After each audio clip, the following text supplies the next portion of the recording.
Hello and welcome to Respect the Crit. I'm your host, Ian Duncan. My pronouns are he, him, and I am playing Sonny Takasi, the ghoul merchant of the wasteland. Playing with me in this exciting Fallout adventure is Xavier Trudeau-Deschênes. Hello. I'm Xavier, he, him, and I play Lance Burnett, the Vault Dweller. He's a doctor. He's a doctor, he's a brawler, he's all those things. Also joining us, please welcome Jamie Lee-Bonés. Hello, I am Jamie, she, her. I play Trish, the NCR Ranger. And also playing with us this evening, please welcome Susan Spenader. Sorry, I was distracted. I was distracted by Alex too. It was like doing the Macarena or something. Yeah. Gotta bring it out every now Regardless, I'm Susan. I'll be playing Gerry. I go by she, her. They go by she, they. Nomadic survivor of the waste. There you go. Perfect. like you've been doing it for 15 episodes. Right? I wasn't distracted at all. And of course, our overseer, our energetic overseer who loves putting distractions in our way, Alex Herrera. Hello, I am Alex, the overseer and GM for this Fallout Evergreen campaign. And I was doing the Macarena because I love dancing, man. Sometimes you gotta dance. Yeah, you know? sometimes Especially at my desk. Yeah. Yeah. You gotta move that body. Hey, you got that body. You gotta move that body. Move that body. You know what I'm saying? Speaking of moving bodies, we got a lot to get to, so let's move our bodies into the Evergreen. Alex, please take us away.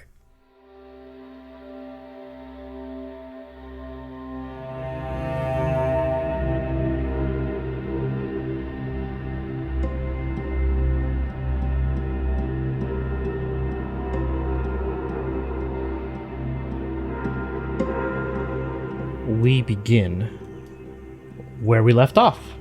I would say it's about mid-afternoon. The party is in the WPF, Wilderness Protection Force.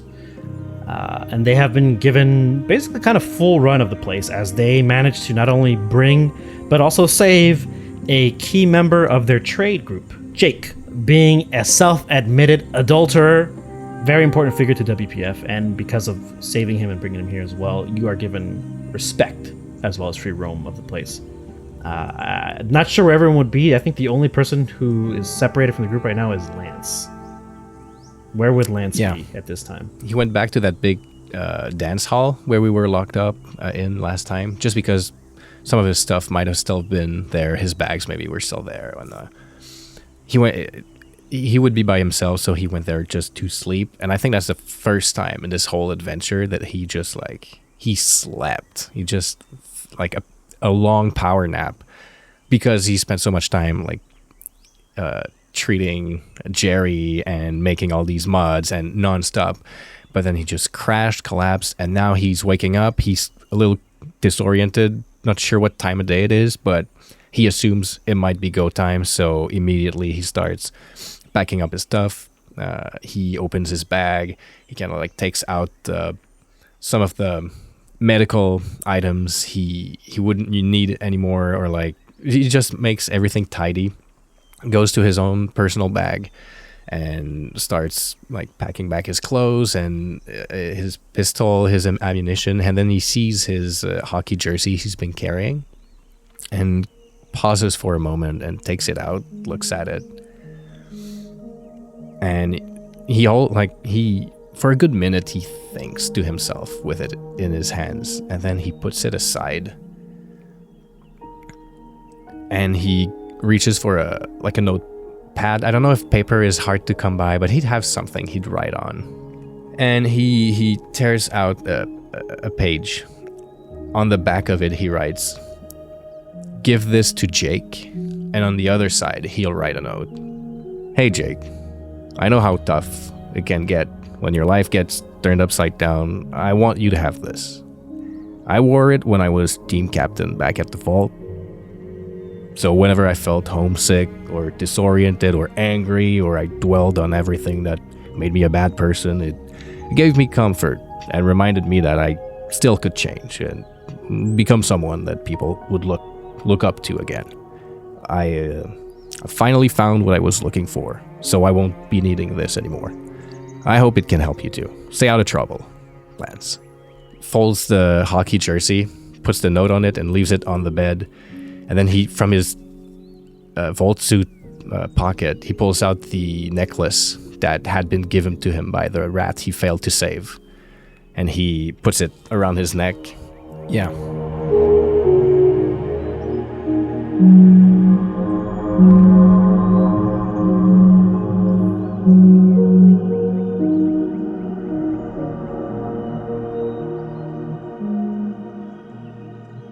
Yeah, Lance leaves the jersey and the note on one of the beds in this area and in this dance hall. Shortly after running into the group as they're coming south from the small portable house that is Santiago's home. Hey, did you get any chance? Do we have a boat? We're getting ferried across from a guy named Santiago. Ghoul. Real, grizzled fuck, but, he's gonna take us across. He's gonna wait 2 days. We gotta find Marcos and V by then and bring him back. Or we gotta hoof it on our own. All right, well, we'll take what we can. Ian, is it okay if Gerry's like leaning on you at this point? Or Yeah, leaning on? absolutely. Okay. Yeah. Oh, for sure. Yeah. So leaning yeah. on So Sonny? like, yeah. Sonny's got like his arm just sort of like sturdy around Gerry as she's like making her way with the crutch, I'm guessing. Yeah, because I mean, I think she's given up the crutch at this point, but it's still like she had a railroad spike in her knee like a day ago. So Gerry's gonna like lean into Sonny for a moment and be like, I know I told Lance this, but I have a sister and a mom waiting for me. Or they said they weren't, but they are. The place is called Paradise Valley. I'm not sure if we're going to make it through this or I'm going to make it through this. If I don't, could one of you let them know what happened? Gerry, yeah, of course, but don't talk like that, Gerry. We're just gonna pick up some kids. We're just going across the lake. We're gonna pick up them kids and we're gonna bring it back. This is not St. Mark's. Don't talk like that. Sonny, you see my leg. Like, you know, anything could happen. Gerry, look, you see my face? Okay? I survived quite a lot, and I'm still here, and I'm still kicking. Yeah, you took a spike through the knee, and I hope to Christ I never have to feel that, but you're gonna be alive and kicking for a long time. Not as long as me, maybe. And he winks at her. But in case I'm not, I trust you. At least let my little sister know what happened. Yeah, you got my word. They will always get the family discount at Sunny Sundries. and he sort of like looks down at the ground a little bit. He's like, they'll be taken care of. Sonny, you always seem like a swindler. But then there's moments where your true self shine through. And there's no one I believe more in the waste than you. Ah, come on. You're making me blush, and that don't look pretty. And then Gerry's gonna like do this jab to the ribs. But you're always gonna be a swindler. I'm always gonna be a good salesman, I think is what you meant to say. That's what you meant to say. Sure thing, Sonny. Sonny just pats you on the shoulder, like awkwardly, as he's got his arm underneath you. Yeah. Unless there's anything else, we're going to skip to nighttime. You return to the portable, and you see all the lights in the portable are off, the generator is off, and Santiago's is loading his boat. He's got a pretty decent-sized boat with one of those single motors in the back. It's a atomic-powered motor, obviously. He sees you coming, and he kind of waves you guys over. Okay, it's going to be a smooth ride. No problem. Just don't move too much, okay? He'll step in and he'll have a hand out to help Gerry because she's got the leg injury. He goes, Okay, you first, peg leg. Thanks, Mutie. You see, for the first time, he cracks a smile as he, holds out his hand to help you into the boat, and helps the rest of you into the boat. And then when it gets to Trish's turn, you can see him hesitate for a second, but he puts his hand out anyways to help her in the boat. Yeah, and she would take it. Okay, everybody, hold on, please. You hear the atomic motors start, and it sounds like think about the Ghostbusters proton pack. It's a low hum, and then the motor just the little rudder goes crazy underwater and speeds you guys across Green Lake.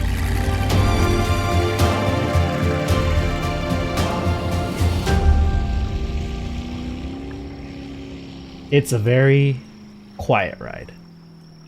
The only sound you hear, besides the motor and the water being continuously pushed back across by the boat, are the animals in the surrounding wilds. You have, again, the sound of insects, but they're not small insects. These are large, as Gerry can attest and tell you all from the ones she's fought before. It's a world full of strange and mysterious creatures that none of you really, really wish to get to meet. You pass by what looks like a small island, and Santiago will point it out to you and tell you, Oh yeah, that's a duck island. Has a lot of ducks. and then he looks back, or he'll look to the group. But not like when we were human. The little duck, they're not little. Big ducks. Good eating? No, they eat people. They eat you. Oh, good for them. Good eating for them. Yeah, that's why no one goes there. And then he just he'll take the biggest turn away from it. And we just hear an ominous some trees break. Gerry will pipe up. Wait, do you know if they're mallards or canvasbacks or even marbled ducks? He perks up. I think they were mallards at one point. Yeah. He looks at you. How do you know that? Wait, that's not. You're not from a vault. How you know that? And then Gerry looks a little sheepish, and then she'll have this little book that she brings out. This is my dad's, and it was pre-war bird watching book. Huh. Yeah, I mean, I was a hunter, so I know a lot about birds and stuff. Interesting. Wow. That's a good book. Don't lose that. Keep it. Yeah. Okay. So, and then Gerry will open up and look at the mallard section. Santiago will have kind of this look on his face, wow, shock, oh, this person is, we have a similar interest. It's very rare. This is not something I was expecting. The thing that I did not expect to pop up in this episode was a book of ducks, or a book of wild wild birds that Gerry has been carrying since the first episode. In the beginning. Right? Yeah. I immediately went to Google. I was like, okay, I have to have ducks ready. The boat continues on its path, and Santiago will take the opportunity to look at Sunny, who I assume is I envision Gerry and Sunny seated pretty close to him. Sunny is looking wistfully across the water, thinking about the one time that he was Captain Sunny. How great that was. Oh, she was a good boat. The way. The way she flew like a dream. The boat's still there. It's just Yeah, we just left it. laughing. It's just sitting there. Yes, Santiago will look at Sunny as you look wistfully off into the distance and say, I have to ask something, because it's been bothering me since today. How are you so happy all the time? It doesn't make any sense. I've got a thriving business, and let me tell you, I do a lot of trade and passing of caps back and forth. But you know what's always free? Dying? That and a smile. Oh, that was gonna be my second guess. I knew it was. I mean, you've been around a long time like me. How can you smile when there's so many people out there who want to kill you and spit on you and take what you have all the time? How can you smile? Well, Santiago, I don't think it's super complicated. It's dangerous out here for everyone. I try to surround myself with people that I can look out for and can look out for me. You know, I know you like being solitary, living out there by yourself. Like, having alone time's good. I understand that. But being a part of something, being a part of like people that can help you out when you need, that's good too. And that's what I got back at First Hill. And I'm about to open a store for him. Oh my god, the store. We gotta open the store. So, you help people so they can help you, right? Yeah, that's right. But what if you don't trust people? People always let you down. Well, then he doesn't pay them. Lance says, facing forward, turning his head to look at the two ghouls speak, and then he nods. Huh. Trust seems like you very complicated. And for a second, you see him look back to the very now distant coastline of the WPF. Look forward again. And if Sonny were a mind reader, he would know. You got this guy thinking about something. You got him thinking about something he probably wasn't. Something that wasn't in the forefront of his mind until right now. A new perspective possibly opened up for him. yeah, I mean, I think Sonny picks up on those kind of cues, and so he says, "Hey, Santiago, if you're a hunter and you want to travel, we always got room for stuff you can bring in. Sunny sundries, I'll get you a good price for it, and you'll be doing what you like. You'll be helping people out, and you'll be making some caps for it too, and that can't be bad." He looks at Sonny for a second, then looks to Gerry. Is this what he does? Is this the thing when he sells to people and then he'll like, oh, I do it? This is the thing? It always convinces people. Well, I'm not people, but I understand the gesture.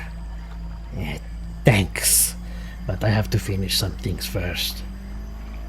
And he keeps his hand on the engine and kind of revs it up so he doesn't have to hear you guys talking. Think about the offer! I can't hear you, sorry.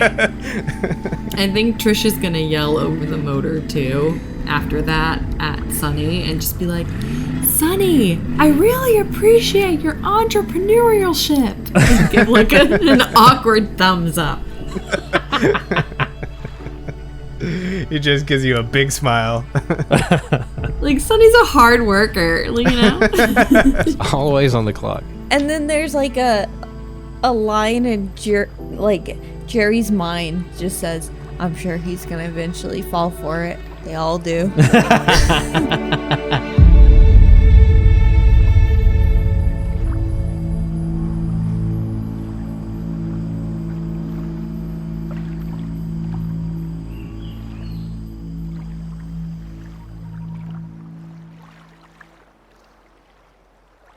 Hey Wastelanders, gonna be a short mid-roll. I want to keep it real quick for all of you. So this is our penultimate episode of the Fallout Evergreen campaign. That's right, we finally come to the end of the story, and our next episode is gonna be the final one. We've already recorded it. It's turning out really good. Alex put a lot of hard work into it.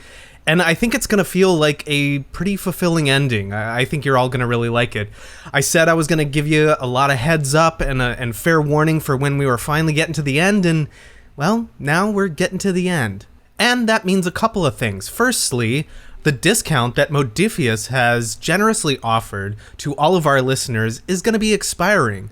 So if you haven't picked up your Fallout 2D20 core rulebook or any of the cool Game Master tools or supplementary stuff that they have over on their site, now's the time, because that's going away when the campaign ends, and the campaign is coming to an end.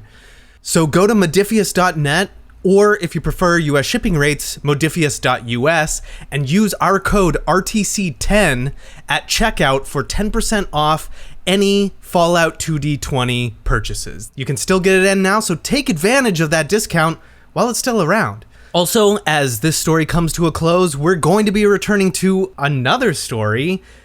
We're going to be picking up our Edge of the Empire Star Wars campaign that started this whole podcast.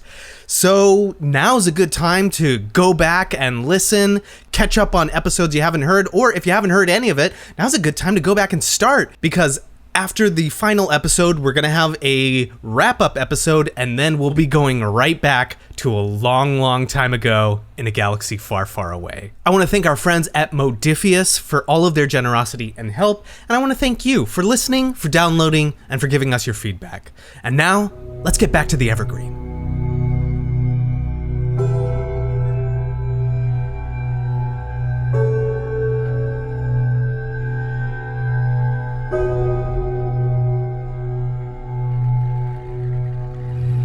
The boat rockets to the northern end of Green Lake. Santiago kills the motor and lets it drift to what looks like a nice section of what was once green grass. Now it is brown, dead. There are some picnic tables that have survived. You see like a couple of shacks that are half destroyed. Maybe some sort of former settlements started or tried to start here and did not last very long. Santiago will stop the boat just shy of touching the shore itself and say, "Okay, you get out here. Don't touch any of the big rocks, because they might not be rocks. They might be mirelurks, so be careful. Water should be up to your knees here. You should be fine." All right, Santiago. Thanks a lot. Hopefully we'll see you. 2 days. He nods. 2 days. That's as much time as I can give you. Pushing it on 2 days. So, good luck. Don't die. What's the easiest way this is gonna go for you, Gerry? My leg's fine. I'll be okay. This is an area I know. Oh yeah, Jerry's been through here, I would say. Yeah, Jerry's definitely been through here. So Would it help if we shot the other one just so it's like symmetry? So you don't limp. Yeah. Just I have 6 railway spikes, so just go ahead. Just pop another one in the other knee. Spikes to spare. the party exits the boat, and sure enough, when they step out, they are in knee to lower calf, or knee to lower thigh high water. Everybody here normally would have to roll for radiation, but this is the last game. You won't have to do that. I'm not going to do that to you. I drink it. I take a drink. Yeah, it's I just good, slurp yeah. it up. It feels good. It feels great to Sunny. It's like, oh. We're all on Sunny's shoulders. Was it like fucking, what was that game? Disgaea, the tactical art. Disgaea is like this Japanese tactical RPG from Atlas where you can stack characters on top of each other and throw them. It's so wild. Anyways, I love that game. Getting to the shore and getting onto the road of the actual northern section of the Evergreen, it's a little different than the other parts. Whereas further down south, the buildings were kind of destroyed by the blasts of nuclear bombs going off nearby, or of some sort of smaller armed detonations happening, or conflict occurring.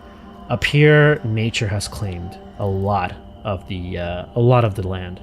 There are buildings kind of still intact, but they're overwhelmed with vines of ivy and things like that, just trees. Every now and then you'll see a pack of like maybe a few wild Brahmin kind of running by, and then they'll just like some settlement probably had them in pens somewhere and they got out a long time ago. And the path you're taking appears to have been made by other people.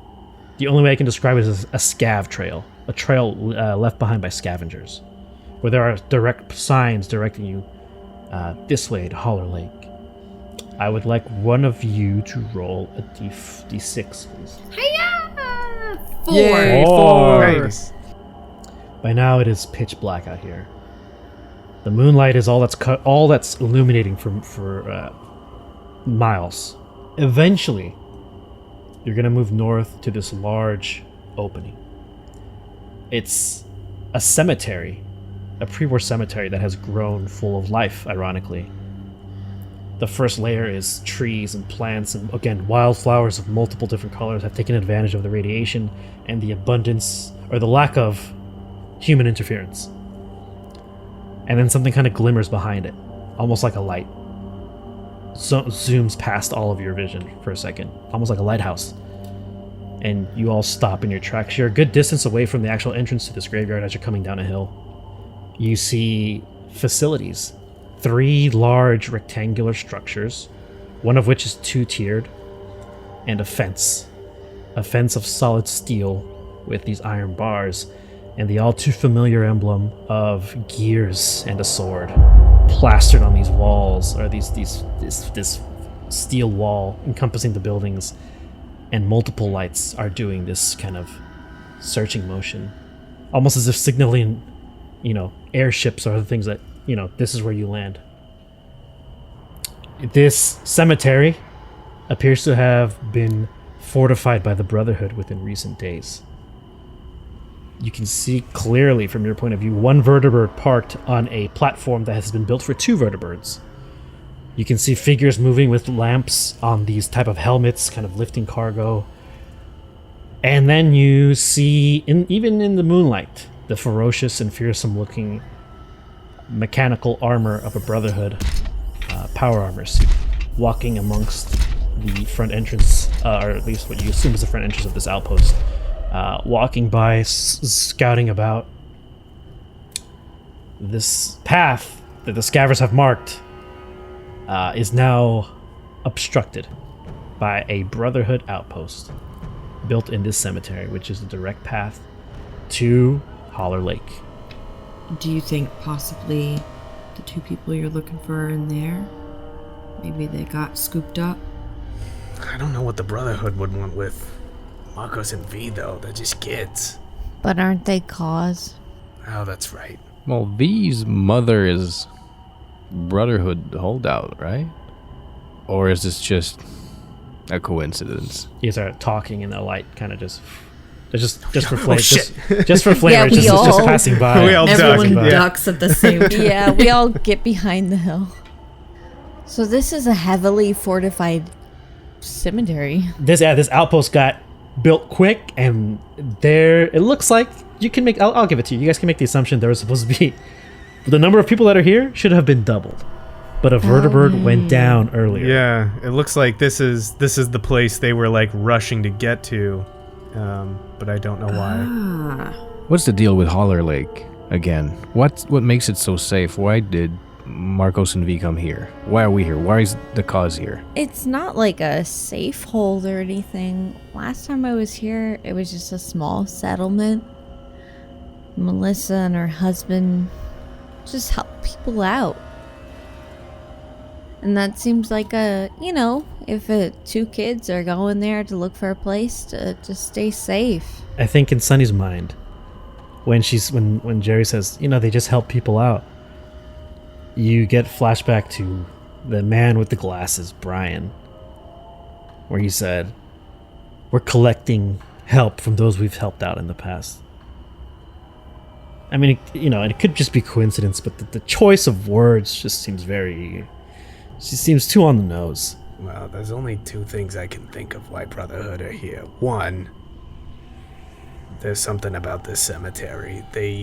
When they started out, they had underground facilities that they built up out of. I don't know why. I don't know what was important about them, but they had them all fortified for some reason, kind of like this. Or there's a cause foothold in here that maybe they're trying to stamp out. I don't know how Marcos and V fit into that picture, but that's the only reason why I can think Brotherhood are here. or there's some kind of technology that they want to get their hands on. But underneath a cemetery, I don't know. Were there bunkers underneath this whole place? Is that what you were talking about with the underground facility, or? Yeah, bunkers. There were a bunker under Garfield, right? There's a bunker under Garfield. There's a bunker under Garfield, but there's a bigger one that you heard of that you never been to. You don't know where it is. That's the only thing we had the tapes, right? Yeah.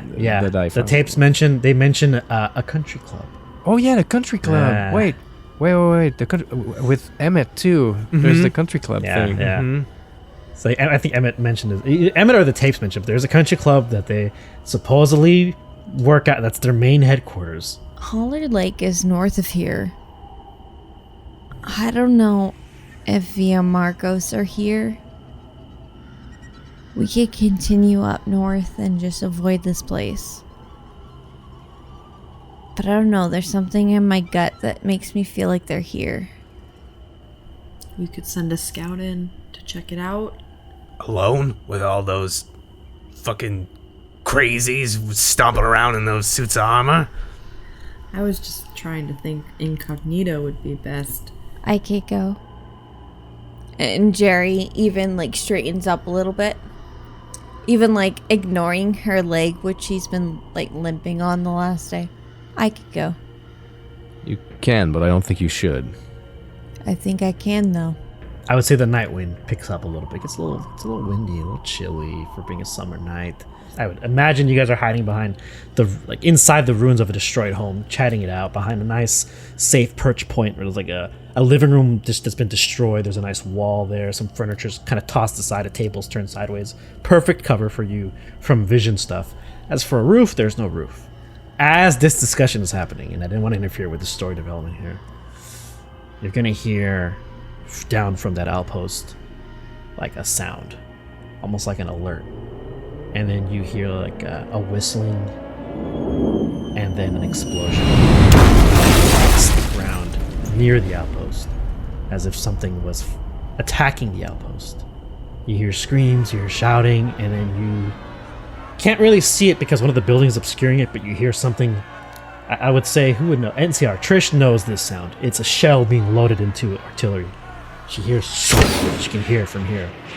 And then immediately the large artillery cell firing from behind one of these buildings, going north from the position of the cemetery to what looks like now a small settlement in the distance with some little lights. And you see an explosion of, I guess from here, I don't know if you can really see it, but explosion of dirt mixed with water in the northern settlement. Wait, aren't they shooting at Holler Lake right now? Yeah, Lance would put two and two together. Holler Lake is shooting at them, and they're shooting at Holler Lake. Gerry, this makes no sense because they didn't have artillery when you were there. No! Well, this might be our window. Just make sure they don't see you. Should I go ahead by myself? Gerry looks back Maybe we all go now. Yeah. I mean, if they're I don't distracted. think there's any reason to be Well, I mean, sneaky. Gerry, if you can find us a way in and signal us, and then we'll rush in. I'll cover. Okay. Another alarm goes off again. This time the whistling is a little closer, and the road leading up to where you're at gets hit as if they missed wildly. Dirt, asphalt goes flying in all directions. Some of it even touches the building, the little house you're in. Kind of scatters. You better away. get going. I will cover you and catch up. And Trish is gonna set herself up to provide some sort of cover while the group goes. I'll keep my eyes in the sky. I'll find a way. Follow not close, but not far. And then Gerry goes. Okay. I like how we're going into the place being shelled currently. Yeah, right? Seriously, I'm like, It's not a good maybe we idea. can come back Maybe to this though. I take it back. Circle back. Lance says as he looks and everyone's already moving. Gerry, you are point woman. Point person for this And I'm mission. sneaking. I'm Okay, sneaking. so we need 2 checks from you. First one we're gonna need is a agility sneak test, please. DC of 2. All right, but I would like to point out I have ghost. Whenever you attempt to sneak, in darkness, the first additional d20 is free. But I can re-roll with no buy. Fantastic. Oh no! Well, that's you get one to reroll that 20, success. don't you? Yeah. I'll re-roll that 20. You need 2 successes, by the way. Is it a tag skill? Yes, it is. Oh, it does 2 that's 2 successes. Yeah, Okay. that's 2 successes. But yeah. I just Can don't still want re-roll that that 20. 20, though. I'm just going to re-roll Yeah. that 20 just so it's not a 20. Okay, there we go. There we go. Okay. Hey, action point. We got There you go, an your action point. Yeah. Lunch money. Gerry takes point, ducks between some debris, sees her path as she moves forward, hiding behind another wrecked house here and there. Then there's a nice pile of like destroyed trees, which they can easily just jump into and hide for a second. And the rest of you see this path as well. It's pretty easy to follow. And before you can even get started on following Gerry, all of you hear the and there's going to be a shell. We are looking for standard, good old-fashioned 11 or higher for the shell not to hit anyone. Okay. There we go. I'll roll the... How awful. Good, yeah, fine. Okay. We got 13 there. I would say the shell hits the building where you're at. These, whoever's shooting them from Holler Lake, they are missing wildly. The little bow that you were hiding in, bah, just gets blasted into the debris up in the sky. You look behind you, you see brick, wood, dirt, pieces of furniture and ancient electronics just flying out. Trish is covering Gerry just in case something bad happens. So I will need from you perception, let's call it small guns. DC of 2. Okay. 14. DC of 2. Okay, you got it. Nice. A 12 and an 8. Nice. 2 success. So Trish you're looking down the recon scope on your revolver, kind of just looking down the sights. You can clearly see that everyone within that outpost, at least that's spotted so far, is very busy attacking the settlement north of them and kind of ensuring that they are safe when the shelling begins against them. So no one has any clue that you guys are moving. The other two of you, because Gerry succeeded so high, I'm going to say that you're able to progress sneakily as well down her path. Gerry, you now have to get past the front section of the outpost, this Brotherhood outpost. So the DC has increased to 30 for your sneak agility. Okay. We've got an action point. So it's 3, so I'll take the action point, I guess, because I have to. It's 12, so Target 12. I can re-roll one of those. You should re-roll that 18. I'm telling you right now. Because the DC 3 means that the complication range is a 17. Okay, but I do have 2 successes so far. Hey. Okay. Hey. That's a 19. 19, baby. Hey. 2 successes? Gerry makes it down against the wall of the outpost and finds a spot where there's no crow's nest nearby. The lights aren't hitting it. It's a relatively safe spot. And as she puts her back against it, she can see now her party hiding amongst the rubble. She sees Trish in the back, kind of eyeballing the situation through the recon scope. And I would say we're looking at this from Gerry's point of view at this point. Gerry looks to Trish. Trish is looking down the recon scope and gets pretty close to Gerry and then looks up, eyes wide open, as if something scares her, brings her attention to the forefront. From Trish's point of view, as you're scoping out the surrounding area and you get to the left side of Gerry, where the wall curves around a blind corner, for her anyways, there's going to be 7 Brotherhood of Steel members on the other side, a patrol. And they're moving very quickly as if somebody tripped an alarm or something as they crossed a specific threshold.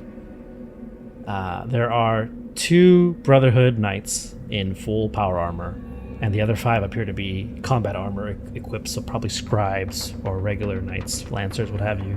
And all this happens within seconds. They round the corner, and Gerry, you hear the doof, doof, doof. You hear the footfalls of power armor. Guns are on you as soon as they turn the corner, as if they saw you. You hear through the power armor, "Drop your weapons, Wastelander." Okay. Gerry will drop her 10 millimeter. Two of the non-combat armor or power armored troops go around you, and they see the railroad gun on your back, and they push you with the gun. Hey, that one too. Can we? Where are Lance and The rest of the party is probably about 45, 50 feet north or south of Gerry, so they can see this whole thing happening. Okay, I'm gonna. I look at Lance and we gotta help her, and I start shooting at the Brotherhood. Oh shit! Just seconds before Sonny talks to Lance, he was kind of like, I would say he was reliving that moment in the Super Duper Mart where he saw those people get executed and he couldn't act, and he was frozen into place.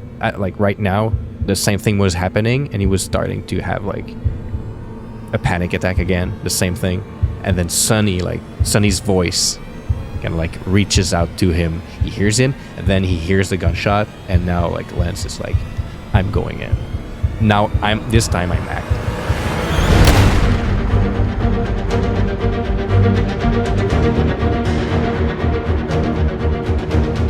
Trish, what are you doing now? Well, because this is happening in seconds, Trish is going to jump up. Because I sort of picture her like laying on the ground, very covert, and is going to just bolt towards this building. So as Gerry's slowly removing her weapons, Sonny's just like, nope, fire. I'm not gonna have you roll or anything. I'm gonna say, Sonny, you shoot and you hit one of the non-power armored combat soldiers, one of the Brotherhood soldiers, on the armor. So ricochets off the armor and they fall. Like, and immediately, one of the Brotherhood in the power armor turns around and lights up the entire field where you guys are at with a laser minigun. Oh, great. It turns to that scene from Clone Wars where there's dust in the middle of Genosis, and there's lasers flying through the dust.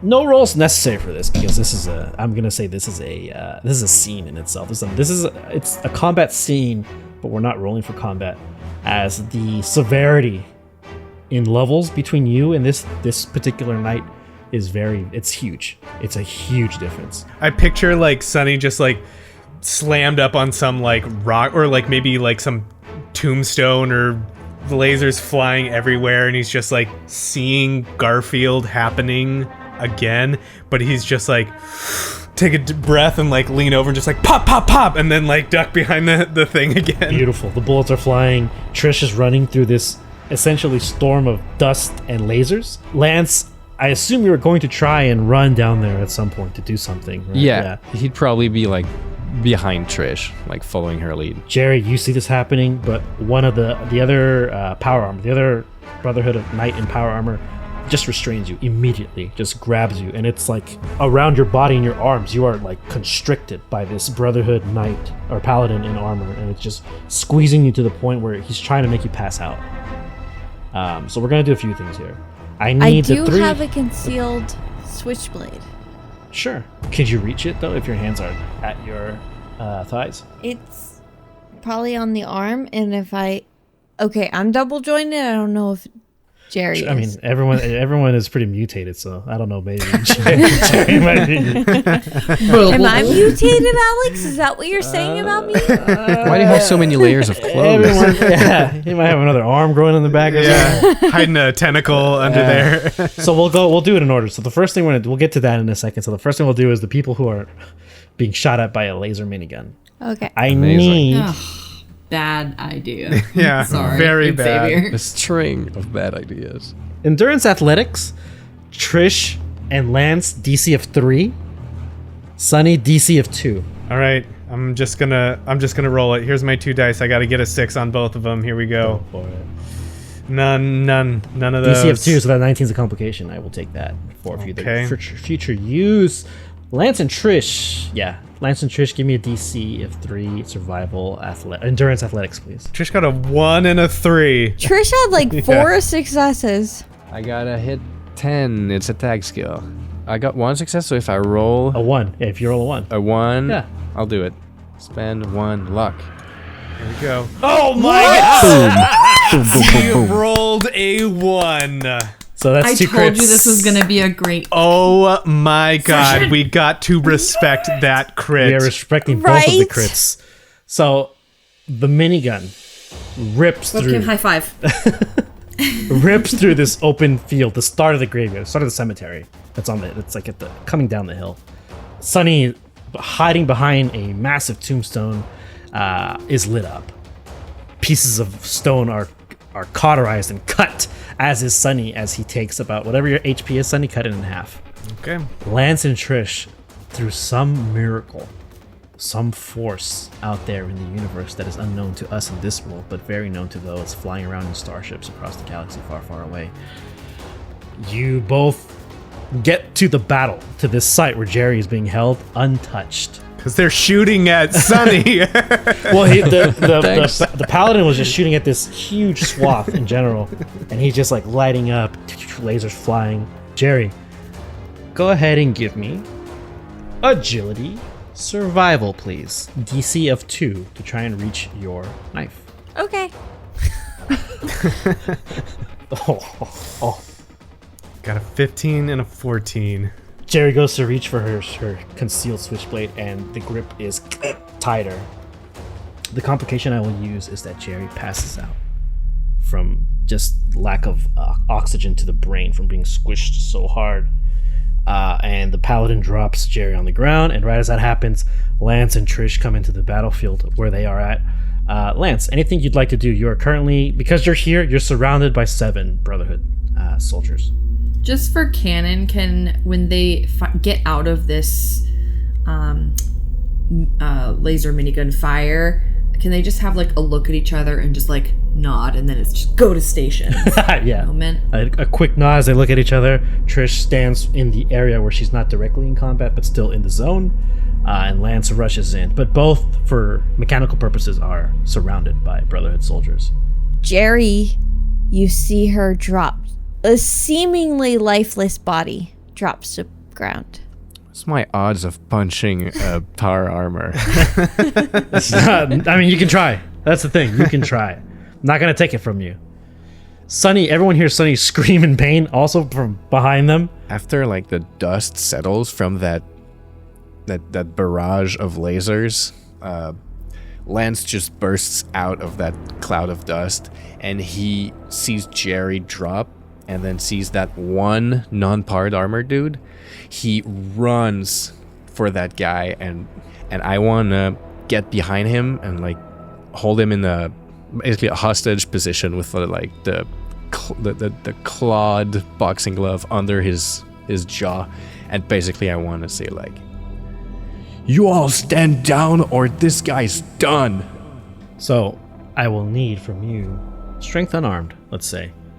It's a grapple of some kind. It's a very strong grapple. DC of 1, not that difficult to pull off.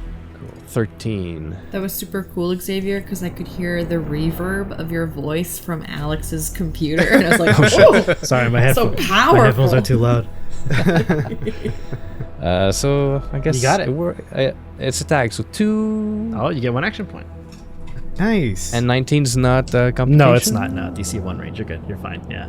So I would say you do this. Lance does this rush, combat roll, get behind the unarmored Brotherhood Knight, and put him in some sort of position where you have his neck. There's windpipe right there at the elbow, at the crux of the elbow, and you're holding him, giving the speech. And without hesitation, another Brotherhood Knight shoots a laser blast through their own soldier at you. And I will roll for that. Hey, I've got energy damage reduction. Cool. Except in the head. Don't shoot me. No. It's shot through the chest. It's shooting through the chest of it. Well, we'll see, actually. Let's aim. Let's do a little target practice after this, shall we? And I'm spending 3 action points to give myself 2 additional dice. Goodness. Here we go. 4 and a 13. Target number I'm looking for is 8, so that's 1 success. I'll roll the other 2 just for shits and giggles. That's a 5 and a 1. So, Okay. He shoots. yeah, give myself some success back. It's okay. It's good for me to get damage. You want some of mine? And I pray that Trish can kill all of the others. 5. Piercing goes through armor. 3 of that goes straight through. And we'll see where I'm aiming for. That is the head. 5 damage to the head. Yeah, okay. That's a critical Oh injury. shit, that is a crit. Oh, so he shot the other one through the head to get to my Yeah, head? he wouldn't give a fuck. They don't care. Well, I guess his head cushioned the Cushion the blow a little bit. so I didn't die of it. You were able to see it evaporate into ash with enough time to just slightly move your neck. You are momentarily dazed and lose your normal actions on your next turn, though you may spend AP for extra action normally. Further, you cannot see clearly and increase the difficulty of all tests which rely on vision by +2. Kind of need my vision. You definitely need vision. So, I would say the laser shot goes through the head of the one you were holding as a captive. I would say it kills him outright. It just, because it's critical hit to you, it means, I'm just going to say it's immense damage to the one that you're holding to the point where he vaporizes. Fuck it, right? He just in your hands. The laser blasts through your head, your face, and you are dazed. You hear ringing, you see colors of all different, the whole spectrum, and you can't even hear yourself scream, or you can't even feel yourself breathe, as there is some blood being cauterized by the laser shot itself. I would say you come down to a prone position. Trish and Sunny are the only two ones left, and you hear over a speaker of the outpost itself, Throw down your weapons, or we will kill your friends. This is your first and only warning. the Brotherhood soldiers have their weapons drawn, but they're not firing. One picks up Gerry's body, puts it over the side. Another one picks up Lance, who's trying to grab his face and swinging wildly, and they put him in some sort of restraints behind his back. Lance, you feel it, and the part of you wants to do something, but I'd say because of the dazed condition, you're just kind of like trying to fight it off, but it's very impossible. I'd like to manifest something into the world if I could. Okay. With our one action point. Let me know if I can do this. Okay. But I'd like to do the classic video game red barrels. So then Do you know blows what up. I mean? Yeah. So you're looking for some kind of explosive or something to what? It feels like they're like, well, we've got these things. We're leaving. This is over. I want this. I want this to be like this is not over. Okay. You want to keep fighting, essentially. Yeah. I think spending an action Well, he point... said... He said, this is the first or final warning. If you don't drop your weapon, we're killing your friend. The fighting continues, essentially, yeah. But I'd say spending an action point will give you probably... It can give you a little bit of extension on what's happening, but it seems like the way things are playing out, there's going to have to be some sort of conversation with them. Unless, by some miracle, you can shoot a vertibird causing a nuclear reaction that destroys the entire facility. Which, from That's what I want to do. Listen, from your just point of point view, me in the direction. It worked with an AC before. work with the air conditioning unit. I'd say the vertibird, even though it is a vertibird and it's on the base, it's not within direct vision. You could see it earlier from where you were at the top of the house because you're looking down at the base, but now the walls are a little higher, so you can't exactly see it. Is there fuel or something that I can try and just blow up here?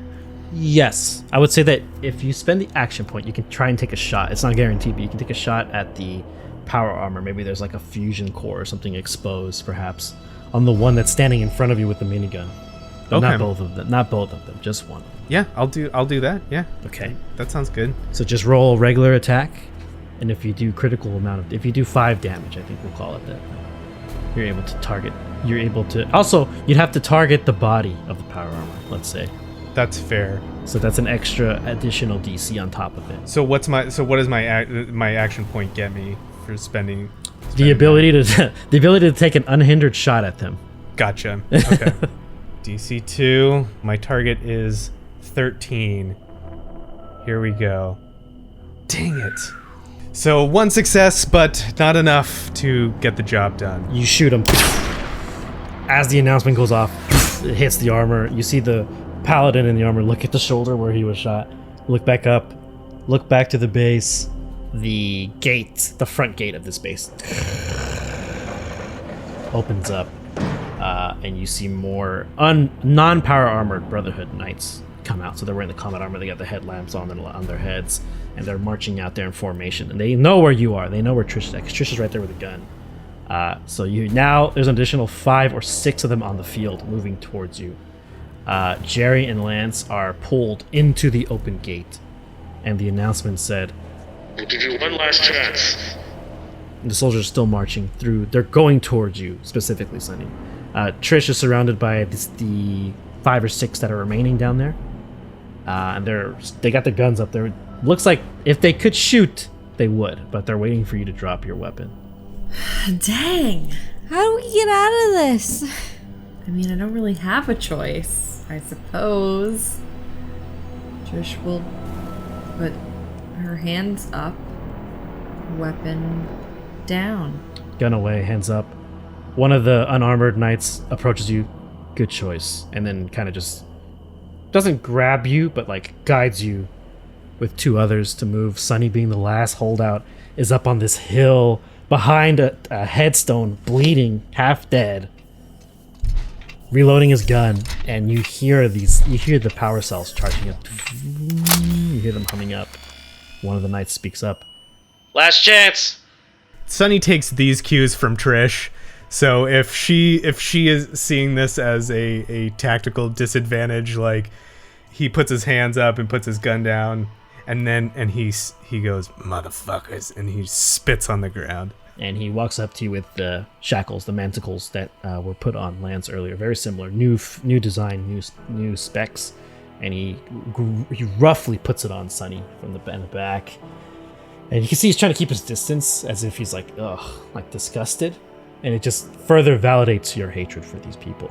I say, "Careful, this suit's been through a lot." I guess some things never change.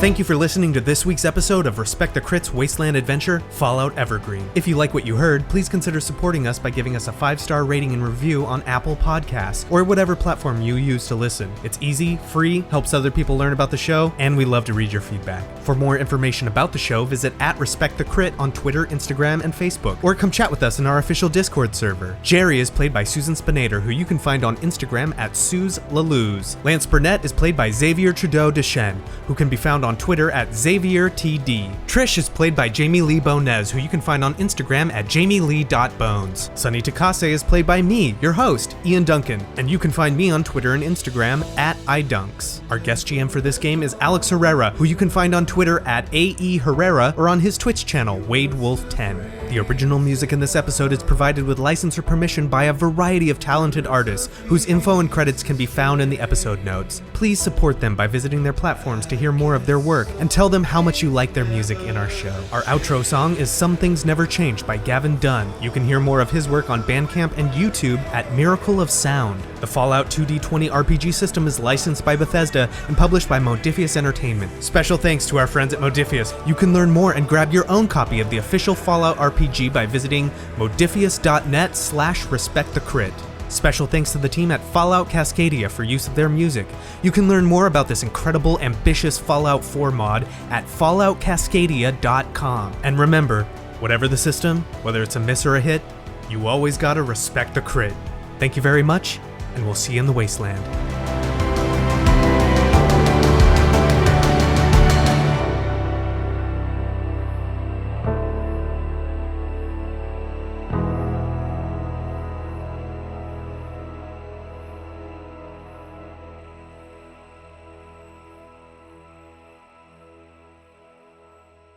Go ahead and roll a d6 for me, Susan, please.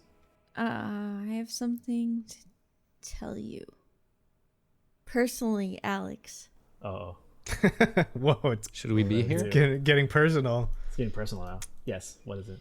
I have a gift for you, Uh-oh. and it It's a will middle be finger. arriving by 8:31. What? A horse head? What did you mail? What are you mailing to me? What is this? I'm watching it on What? my phone right now, and it said it What's would be going arriving on? by 8:31. So This is so threatening. Well, if I don't answer, what happens? If I don't answer my door, Is it McDonald's? if it's McDonald's, I can't eat meat today. But no, yeah. Well, you'll it's save not- it. You'll It save does it. have meat. So if someone knocks at your door, it was from me. It came from Florida. Oh my god. It's an alligator. It's an alligator. Florida sends their regards. Florida sends their regards.